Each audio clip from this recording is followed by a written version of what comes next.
Hello बच्चों, स्वागत है आप सभी का आपके अपने YouTube चैनल गणेशाय वर्ल्ड पर, जहां आप पढ़ते हो 11 12 physics chemistry absolutely for free और आपके सारे डाउट होते हैं क्रिस्टल क्लियर। तो आज हम क्या करने वाले हैं, आज हम एक नया चैप्टर स्टार्ट करने वाले हैं। क्लास 12 फिजिक्स का चैप्टर नंबर 2। चैप्टर फर्स्ट के लगभग सारे टॉपिक जो है वो हम क्लियर कर चुके हैं, उनको आपके YouTube चैनल पर अपलोड कर दिया गया है। तो फर्स्ट चैप्टर में आपको जो भी डाउट रहता है आप सारे वीडियो जाकर देख सकते हो, आपको फर्स्ट चैप्टर से कोई भी डाउट नहीं रहेगा। चलिए आज से हम स्टार्ट करते हैं अपना सेकंड चैप्टर, जिसका नाम है स्थिर विद्युत विभव एवं धारिता। क्या नाम है? स्थिर विद्युत विभव एवं धारिता, इलेक्ट्रोस्टैटिक पोटेंशियल एंड कैपेसिटेंस। तो सबसे पहले तो हमें यह समझना होगा कि आखिर विभव कहलाता क्या है। विभव विभव विभव बहुत नाम सुना विभव का। विभव है क्या? तो विभव क्या है? विभव है, मान के चलो ये एक धनावेश है हमारे पास, एकांक धनावेश। मान के चलो ये एक कौन सा आवेश है, मान के चलो कि ये हमारे पास स्रोत आवेश है और इस स्रोत आवेश के लिए ये क्या है? Electric field. ये इसका क्या है? विद्युत क्षेत्र।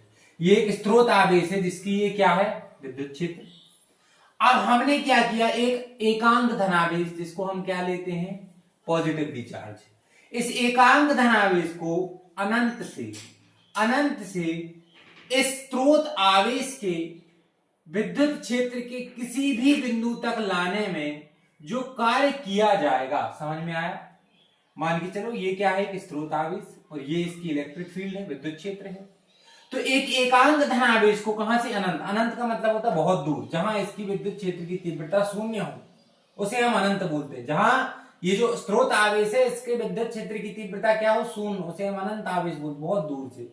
बहुत दूर से उस आवेश को इसके पास तक लाने में, इसके विद्युत क्षेत्र के अंतर्गत लाने में जो कार्य हमें करना पड़ता है वही क्या कहलाता है? वही इस बिंदु का विभव कहलाता है।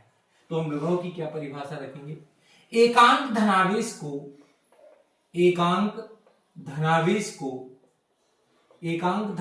को अनंत से विद्युत क्षेत्र के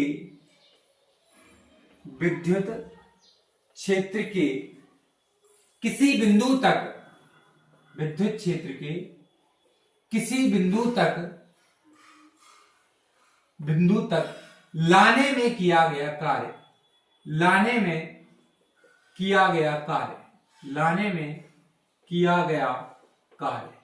क्या कहलाता है? विद्युत विभव कहलाता है। क्या कहलाता है? विद्युत विभव कहलाता है। क्या कहलाता है भैया? विद्युत विभव कहलाता है। क्लियर है? एकांक धनावेश को अनंत से विद्युत क्षेत्र के किसी बिंदु तक लाने में जो कार्य किया जाता है उसे हम विद्युत विभव कहते हैं। समझ में आया? इसे भी से प्रदर्शित करते हैं। किससे? भी से प्रदर्शित करते हैं। तो एकांक धनावेश को किसको? एकांक धनावेश को अनंत से विद्युत क्षेत्र के किसी बिंदु तक लाने में जो कार्य किया जाए उसे हम क्या बोलते हैं? उसे ही भैया हम क्या बोलते हैं? विभव कहते हैं। अब मान के चलो कि Q नॉट आवेश को विद्युत क्षेत्र के किसी बिंदु तक लाने में मुझे W कार्य करना पड़ा। तो एकांक आवेश को लाने में कितना कार्य करना पड़ेगा? एकांक मतलब एक, Q नॉट का पक्षांतर हो जाए तो आ जाएगा भाग में, और यही एकांक आवेश को लाने में किया गया कार्य है। कितना? W/Q। तो V बराबर क्या आ जाएगा? V बराबर आ जाएगा W/Q नॉट। ये आ जाएगा इसका सूत्र। V बराबर क्या आ गया?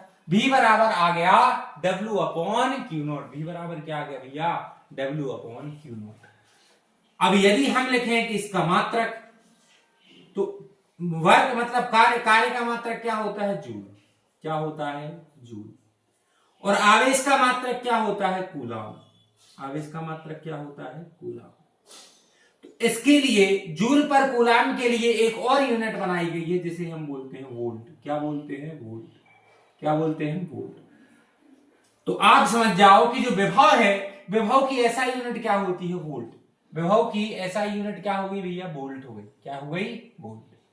अब यदि हम देखें कि इसका विमीय सूत्र क्या हो? विमा। अब हम इसकी विमा पर आते।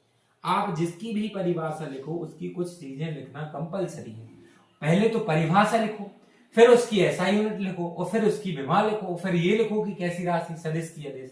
तो यदि हम विमा लिखें तो कार्य की विमा हमें पता है क्या होती है, M L square T minus two. कार्य की विमा M L square T minus two. और आवेश की विमा क्या होती है, ए टी। क्या होती है, ए टी। तो लिख लो भैया यहां से विमा M L square T minus three A minus one. ये आ गई हमारी विमा। क्या आ गई हमारी विमा, एम ऊपर एल स्क्वायर का एल स्क्वायर, टी यहां क्या है माइनस टू, ऊपर जाएगा तो माइनस वन, तो माइनस वन और माइनस टू हो जाएगा माइनस थ्री, ए ऊपर जाएगा तो माइनस वन। ये हमारी क्या आ गई विमा। अब यदि बात करें तो कैसी राशि है, यह एक अदिश राशि है। कैसी राशि है, अदिश राशि। आप जब भी किसी की परिभाषा लिखो तो उसके बारे में इतनी चीजें लिखना कंपलसरी है।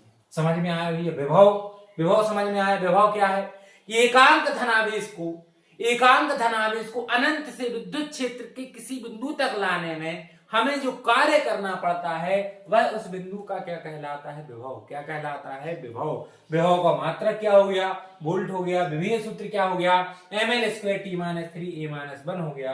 ये कैसी राशि है भैया, तो यह एक अदिश राशि है।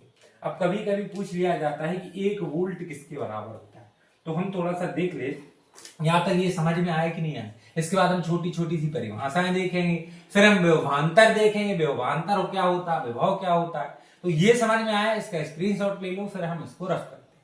क्लियर है, चलो अब हम देखें यदि कि 1 वोल्ट क्या होता है। क्या भैया, 1 वोल्ट। यदि हमें 1 वोल्ट को परिभाषित करने आ जाए कि 1 वोल्ट किसके बराबर है, तो हमने अभी पढ़ा कि वोल्ट कहां से आया, 1 वोल्ट। 1 वोल्ट कहां से आया, 1 वोल्ट आया है 1 कूलाम, सॉरी 1 वोल्ट आया है 1 जूल बटे 1 कूलाम। कहां से आया, 1 जूल बटे 1 कूलाम।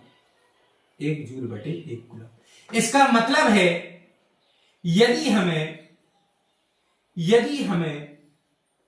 1 कूलाम आवेश को, यदि हमें 1 कूलाम आवेश को लाने में 1 जूल कार्य करना पड़े। कितना जूल, 1 जूल कार्य करना पड़े तो विभव कितना होगा, तो विभव होगा भैया 1 वोल्ट कहलाता है। 1 वोल्ट कहलाता है। ये परिभाषा जो है वो कभी कभी पूछ ली जाती है 2 नंबर में, क्या कि भाई 1 वोल्ट को परिभाषित करो। तो 1 वोल्ट क्या होगा, 1 कूलाम आवेश को लाने में यदि हम कितना कार्य करें, 1 जूल। कितना कार्य करें, 1 जूल, तो वो क्या कहलाता है, 1 वोल्ट कहलाता है। ये स्वीट एंड सिंपल आपके सामने क्या थी, इसकी डेफिनेशन थी। अब हम देखते हैं भैया कि व्यवधांतर क्या होता है। अब क्या समझे हम कि व्यवधांतर क्या होता है। कभी कंफ्यूज नहीं होना विभव में और व्यवधांतर में, अभी सारे डाउट होंगे क्लियर। ठीक, चलो अब हम देखते हैं कि व्यवधांतर क्या है।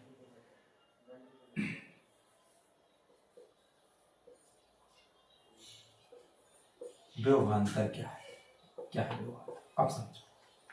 अब एक बात समझना आप, मान के चलो कि हमने यहां पर एक कोई प्लस क्यू आवेश रखा, एक कोई प्लस क्यू आवेश रखा, और अनंत से क्या कर रहे हैं हम, एक क्यू नॉट प्लस क्यू आवेश को लेकर आ रहे हैं। अब मान के चलो हम इसको ए पॉइंट तक लेकर आए और फिर हम इसको बी पॉइंट तक लेके आए, तो जल्दी से बताओ कि मुझे ए पॉइंट तक लाने में ज्यादा कार्य करना पड़ेगा कि बी पॉइंट तक लाने में। जल्दी कमेंट, अभी तक तो आ गया होगा समझ। देखो ये प्लस क्यू आवेश, ये प्लस क्यू आवेश एक दूसरे को क्या कर रहे हैं, प्रतिकर्षित कर रहे हैं। तो यहां ये थोड़ा दूर है, यहां तक लाने में हमें कम कार्य करना पड़ा होगा, लेकिन यहां तक लाने में हमें ज्यादा कार्य करना पड़ेगा। यहां तक लाने में हमें कम कार्य करना होगा, लेकिन यहां तक लाने में हमें ज्यादा कार्य करना। समझ में आया कि नहीं? मतलब यहां व्यवधांतर कैसा होगा, अधिक। यहां व्यवधांतर कैसा होगा, अधिक। यहां व्यवधांतर कैसा हो जाएगा, कम। यहां अधिक है तो हमने मान लिया यहां का व्यवधांतर है v प्लस dv। कितना मान लिया, v प्लस dv। समझना, v प्लस dv मतलब यहां का व्यवधांतर dv ज्यादा है। कहां का व्यवधांतर, चलो यहां का तो भैया कम होगा, यहां का। यहां का विभवांतर मान लिया मैंने dv ज्यादा, जल्दी से बता, यहां तक लाने में ज्यादा कार्य करना पड़ेगा कि यहां तक, ए पॉइंट तक लाने में ज्यादा कार्य करना पड़ेगा कि बी? भैया हमें बी पॉइंट तक लाने में ज्यादा कार्य करना पड़ेगा ए पॉइंट की अपेक्षा। तो यहां और इन दोनों के बीच का मतलब विद्युत क्षेत्र में एक बिंदु से दूसरे बिंदु तक जो विभव का अंतर होता है वही क्या कहलाता है? वही विभवांतर कहलाता है। सिंपल सी डेफिनेशन। क्या डेफिनेशन होगी कि विद्युत क्षेत्र में किसमें? विद्युत क्षेत्र में एकांक आवेश को एक बिंदु से दूसरे बिंदु तक लाने में किया गया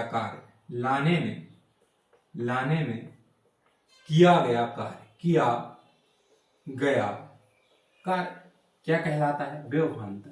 क्या कहलाता है? विभवांतर। भैया विभव क्या था? जल्दी से बताओ। एकांक धनावेश को अनंत से विद्युत क्षेत्र के किसी बिंदु तक लाने में किया गया कार्य विभव कहलाता है। लेकिन विभवांतर क्या है? एकांक धनावेश को एक विद्युत क्षेत्र के एक बिंदु से दूसरे बिंदु तक लाने में किया गया कार्य क्या कहलाता है? विभवांतर। और इस विभव के बीच का अंतर, या हम दूसरे शब्दों में क्या बोल सकते हैं? पॉइंट ए से बी तक जो विभव का अंतर है वही क्या कहलाता है? विभवांतर। दो शब्दों से मिलकर बनाना, विभव प्लस अंतर। तो ए पॉइंट और बी पॉइंट के बीच में जो विभव का अंतर है, जल्दी बताओ, ए पॉइंट और बी पॉइंट के बीच में विभव का अंतर क्या है? देखो, बी पॉइंट का ज्यादा है v प्लस dv और v का है कम, तो ये आ जाएगा हमारा dv। तो हम विभवांतर को किससे दर्शाते हैं? या तो हम dv से या हम डेल v से। और डेल v क्या होगा? किया गया कार्य का अंतर। यहां कार्य है w और यहां पर कार्य ज्यादा होगा w प्लस dw। तो कार्य का अंतर भी क्या आ जाएगा? कार्य का अंतर भी आ जाएगा w plus dw minus w। यहां कार्य कितना है? w प्लस dw और यहां तक लाने में कार्य कितना करना पड़ा? w। तो dv इज इक्वल टू क्या आ गया? dw और किसे ला रहे हो आप? q not. तो dv इज इक्वल टू क्या आ गया? dw upon q not. और ये क्या है? विभवांतर। ये क्या है? विभवांतर। विभव और विभवांतर में अंतर समझे। विभव क्या है? एकांक धनावेश को अनंत से विद्युत क्षेत्र के किसी बिंदु तक लाने में किया गया कार्य क्या कहलाता है? विभव। और विभवांतर क्या है? विद्युत क्षेत्र में एक बिंदु से दूसरे बिंदु तक लाने में किए गए कार्य को विभवांतर कहते हैं। या विद्युत क्षेत्र में एक बिंदु के विभव और दूसरे बिंदु के विभव के अंतर को क्या कहते हैं? विभवांतर कहते हैं। और विभवांतर dv इज इक्वल टू क्या होता है? dw upon q not. यदि इसके मात्रक की बात करें तो इसका मात्रक भी क्या होगा? इसका मात्रक भी वोल्ट होगा। क्या होगा? वोल्ट। यह कैसी राशि होगी? तो यह भी एक अदिश राशि होगी। कैसी राशि है? अदिश राशि। ठीक, आया समझ में? नहीं आया? आया ना? चलो, विभव और विभवांतर के आपके सारे डाउट क्लियर हुए कि नहीं? तो यहां तक का आपका वीडियो कैसा लगा आप हमें कमेंट करके जरूर बताना। और विभव और विभवांतर में अभी भी यदि आपको कोई समस्या हो तो आप कमेंट बॉक्स में लिख सकते हैं कि सर हमें यहाँ समस्या आ रही है, हम उस समस्या का अवश्य ही निदान करेंगे। यहां तक बने रहने के लिए आपका बहुत बहुत धन्यवाद।